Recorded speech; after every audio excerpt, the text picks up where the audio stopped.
Hello students, welcome to law prep YouTube channel and I am your mentor Ashish. और आज हम लोग बात करेंगे that how to prepare QT in the last 60 days.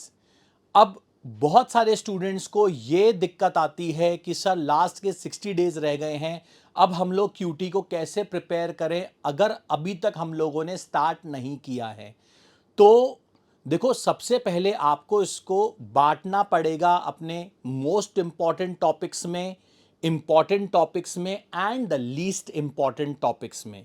तो अगर आपने पूरा का पूरे सिलेबस को अगर आपने डिवाइड कर दिया ऐसे, अब सबसे बड़ी बात यह आती है कि सर इंपॉर्टेंट टॉपिक्स कौन से हैं।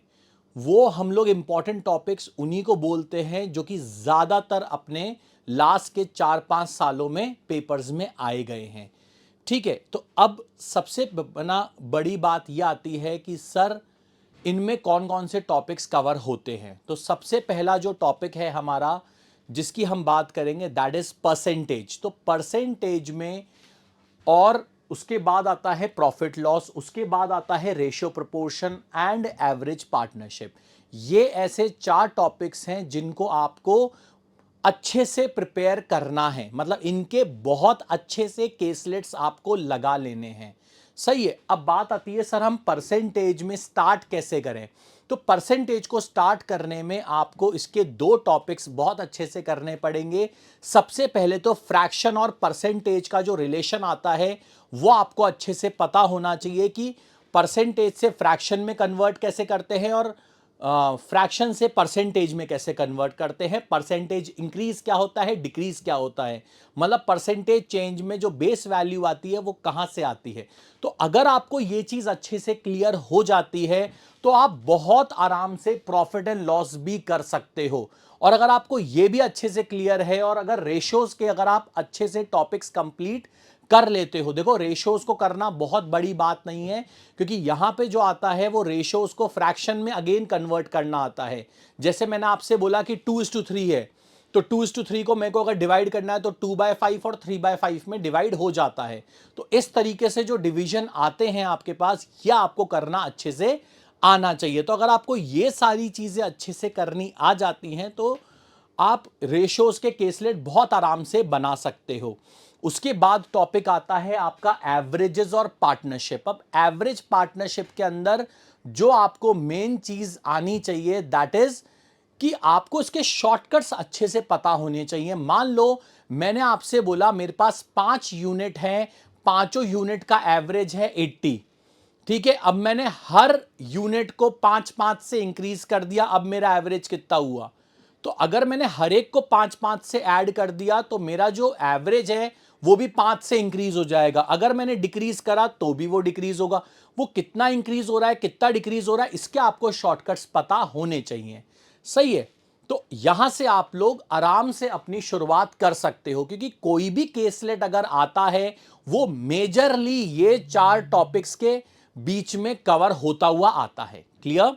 कि मान लीजिए जैसे आपके पास कोई केसलेट आया तो वो caselet will comprise of like percentage, उसमें थोड़ा बहुत आपका कॉन्सेप्ट हो सकता है रेशियो का, थोड़ा बहुत कॉन्सेप्ट हो सकता है आपका एवरेजेस का या पार्टनरशिप का। तो ये सारी जो चीजें हैं ये आपको पता होनी चाहिए कि किस तरीके से you just have to prepare for QT. These are the most important topics of QT. उसके बाद जो हम बात करेंगे that is the topics that should be considered. सही है, मतलब ये मोस्ट इंपॉर्टेंट नहीं है बट हां इनको भी कंसिडर करना चाहिए क्योंकि ये थोड़ा सा एक लेंदी टॉपिक्स हैं एंड थोड़े थोड़े ट्रिकी भी हैं। अब जैसे टाइम एंड वर्क में अगर आपको एफिशिएंसी बेस्ड क्वेश्चंस आते हैं और अगर आपको इसकी ट्रिक पता है, ठीक है, तो आप बहुत आसानी से टाइम एंड वर्क के क्वेश्चंस कर सकते हो। अब टाइम स्पीड डिस्टेंस में आपके पास बोट्स भी आता है, आपके पास ट्रेन्स भी आता है। ये सारे टाइप के क्वेश्चन आपके टाइम स्पीड डिस्टेंस में आ जाते हैं। And the next is simple interest compound interest. Simple interest compound interest के अंदर अगर आपको फॉर्मूला बेस्ड चीजें पता हैं और इसके अंदर मैं 2 चीजें करवाता हूं आपको कंपाउंड इंटरेस्ट के अंदर एक तो ट्री मेथड है और एक रेशो मेथड है। ये दोनों अगर आपको अच्छे से क्लियर है तो आप बहुत आसानी से एसआईसीआई कर सकते हो, क्योंकि सिंपल इंटरेस्ट एकदम सिंपल है, बट कंपाउंड इंटरेस्ट को करने में बस एक चीज का आपको ध्यान रखना है, दैट इज कि आप लोग उसको रेशो मेथड और ट्री मेथड से कैसे करते हो और कौन सा क्वेश्चन किससे होगा यह आपको पता होना चाहिए। अगर आपको यह चीजें पता है तो आप आराम से केसलेट इसके अंदर बना सकते हो। सही है, क्योंकि प्रॉपर एसआईसीआई बेस्ड कोई भी क्वेश्चन नहीं आता, उसमें थोड़ी बहुत चीजें परसेंटेज और रेशो रिलेटेड भी आती हैं, जो कि आप परसेंटेज और रेशो जिसके अंदर काम में ले सकते हो। ठीक है, उसके बाद आता है हमारे पास the next is the topics should be least considered, मतलब ये सबसे कम कंसिडरेशन में आपके होने चाहिए, सबसे प्रायोरिटी पे होना चाहिए परसेंटेज, प्रॉफिट लॉस, एवरेजेस जो मैंने आपको बताया था।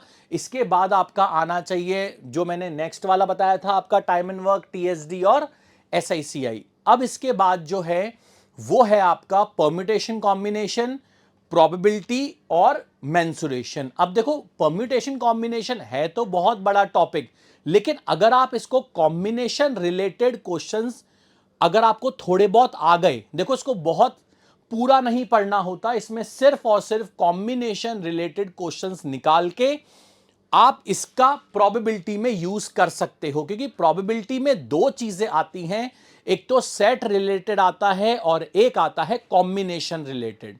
ठीक है, सेट रिलेटेड मतलब जो हम वेन डायग्राम से करते हैं, एन ऑफ मतलब A union B, A intersection B वाले जो चीजें आती हैं उसके अंदर, वो आप वेन डायग्राम से बहुत अच्छे से समझ सकते हो। सही है, उसके बाद आती है आपका मेंसुरेशन। मेंसुरेशन में हमने जहां तक देखा गया है प्लेन फिगर्स के थोड़े बहुत क्वेश्चन आते हैं, लेकिन ज्यादातर क्वेश्चन आपके 3D फिगर्स बेस्ड भी रहते हैं। तो आपको ये चीजें भी पता होनी चाहिए कि हमें दोनों को कितना कितना इंपॉर्टेंस देना है। ठीक है, बट ये अगर आपके पास अभी टाइम नहीं है तो प्लीज आई वुड सजेस्ट कि ये अभी टॉपिक्स नहीं छेड़ें। सही है, तो अगर आपको टॉपिक्स छेड़ने हैं तो सबसे पहले आप लोग परसेंटेज, प्रॉफिट लॉस और इनको टाइम पहले दो आप, और इसके केसलेट्स अगर आपके अच्छे से बनने लग जाएं उसके बाद जाके आप सेकेंडरी टॉपिक्स पे जाओ, उसके बाद जाके इन टॉपिक्स पे आओ। ठीक है, अब बात आती है कि सर इनके अलावा जो टॉपिक्स हैं, जैसे लास्ट ईयर के सैंपल पेपर में एक टॉपिक देखा गया था that was based on crypto arithmetic based. अब सर क्रिप्टो अर्थमेटिक क्या है ना, क्या होता है? क्रिप्टो अर्थमेटिक होता है जहां पे आपके पास कुछ ऐसी चीजें आ जाती हैं जहां पे मान लो मैंने चीजों को ऐसे हाईलाइट किया हुआ है, मान लो जैसे मैंने A B plus C A add करा और मेरे पास आया ए एंड सी। अब मेरे को बताओ what is the value of A B and C. ऐसे टाइप के जो क्वेश्चन आते हैं they just come into crypto arithmetic. सही है, and the next is Venn diagram. Venn diagram के जो क्वेश्चंस होते हैं वो सबसे ज्यादा स्कोरिंग होते हैं, बहुत इजी टू प्रिडिक्ट होते हैं। किसी भी क्वेश्चन में अगर ऐसा आ जाता है कि some man like tea, some man like coffee and some man like both, या some man read the Hindu, some man read Dainik Bhaskar and some man read both, तो ऐसे टाइप के जो क्वेश्चन आपके पास आते हैं जहां पे एक जना एक से ज्यादा इवेंट को परफॉर्म कर रहा होता है, तो वहां पे आपके पास आता है वेन डायग्राम बेस्ड क्वेश्चंस। तो यह भी आपको पता होना चाहिए कि वेन डायग्राम के क्वेश्चंस किस तरीके से बनते हैं। क्लियर? तो ये वाला है जो आपको थोड़ा बहुत, क्रिप्टो अर्थमेटिक तो बहुत रेयर केस है कि आ जाए आपके पास, बट वेन डायग्राम के क्वेश्चंस आपके पास बनते हैं। The most important tips for QT, the first is do at least 3 to 4 caselets डेली। कम से कम आपको 3 से 4 केसलेट्स डेली करने ही करने हैं। Next is practice केसलेट्स in a specified time. आपको स्पेसिफाइड टाइम में ही केसलेट्स करने हैं, ऐसा नहीं करना कि आप हर एक केसलेट को 15-20 मिनट से ज्यादा दे रहे हो। सही है, स्टार्टिंग में आपको एक केसलेट में 15 मिनट भी लग सकते हैं, बट स्पेसिफाई करो टाइम, 15 मिनट से आगे नहीं जाना, इसको रेस्ट्रिक्ट करो टाइम को।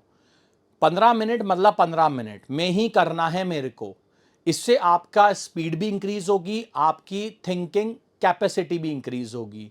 सही है, थिंकिंग एबिलिटी में इंप्रूवमेंट आएगा ही आएगा आपके। Next is revise the topics through केसलेट्स।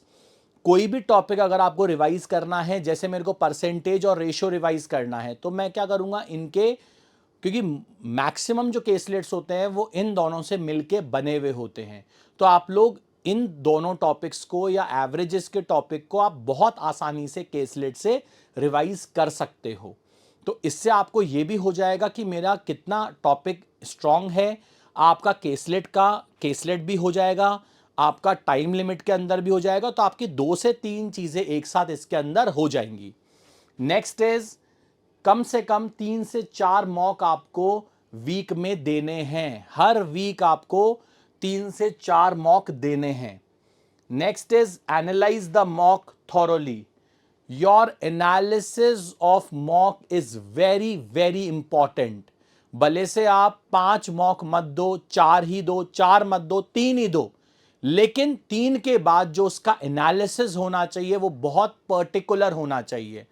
अगर बहुत सारे स्टूडेंट्स की कंप्लेंट आती है कि सर हमसे हमारा टाइम नहीं बचता इसलिए हम क्यूटी तक नहीं पहुंच पाते, या हम टाइम नहीं दे पाते क्यूटी को, तो याद रखो आप लोग, सबसे पहली बात और सबसे बड़ी बात है, क्यूटी को जो स्टूडेंट लास्ट में रख के नहीं कर पा रहा है वो सेकंड लास्ट में या थर्ड पोजीशन पे रखो। अगर आपने उसको थर्ड पोजीशन या सेकंड लास्ट पे रखोगे तो आपका इंप्रूवाइज भी होगा, एज वेल एज आप वो अटेम्प्ट भी कर पाओगे।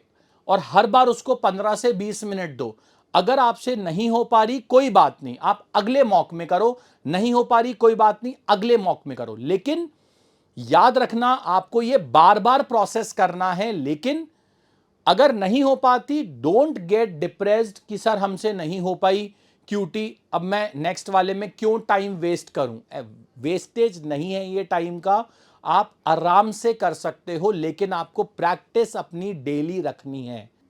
डेली आपको 3 से 4 केसलेट लगाने हैं, मतलब लगाने ही हैं। ऐसा नहीं करना आपको कि आज मैंने मॉक दे दिया तो छोड़ो अब केसलेट नहीं करने, 3 से 4 केसलेट तो मेरे को करने ही करने। And the last is attempt QT in every mock.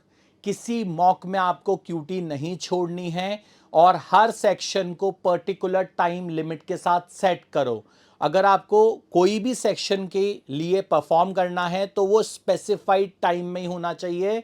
ऐसा नहीं कि मैं हमेशा इसको 35 मिनट देता हूं, आज मैं इसको 45 मिनट देता हूं, ऐसा नहीं है।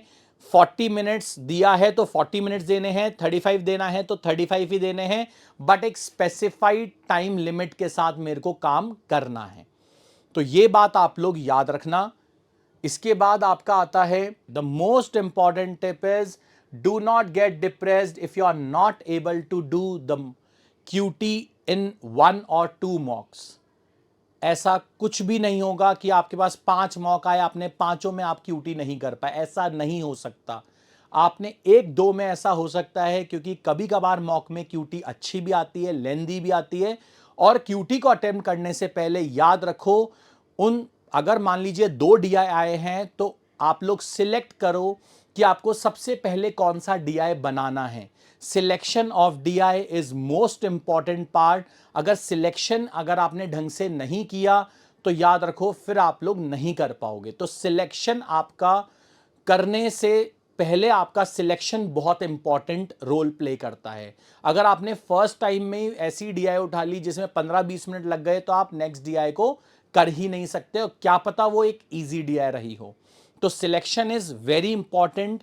And the last is there is only one thing that makes a dream impossible to achieve, that is fear of failure. ठीक है, ये चीज आप लोग याद रखना। तो अगर आपको क्यूटी के अंदर मार्क्स लेके आने हैं तो attempt QT in every mock. आप बहुत आसानी से हर मॉक के अंदर 6 से 8 क्वेश्चंस आराम से बनाने लग जाओगे। And this is the only section in the entire CLAT paper, जो कि आपके रैंक को बूस्ट करेगा, क्योंकि बहुत सारे ऐसे स्टूडेंट्स होते हैं जो क्यूटी को छोड़ के आते हैं। अगर मैं लास्ट ईयर के पेपर की भी बात करता हूं तो उसमें इतना इजी क्यूटी आया था, तो जो लोग छोड़कर आए वो तक रिग्रेट कर रहे थे कि हम क्यों छोड़कर आए हैं। तो याद रखो, अगर आप लोगों ने क्यूटी में 2 महीने भी ढंग से प्रिपरेशन कर ली, मतलब आई कैन गारंटी यू कि आप लोग आराम से 8 से 9 क्वेश्चन आउट ऑफ 12 आप आराम से बना सकते हो। ठीक है, तो अगर आप लोगों को कोई भी दिक्कत आती है, कैसी भी दिक्कत आती है, you can easily comment in the comment box. Thank you.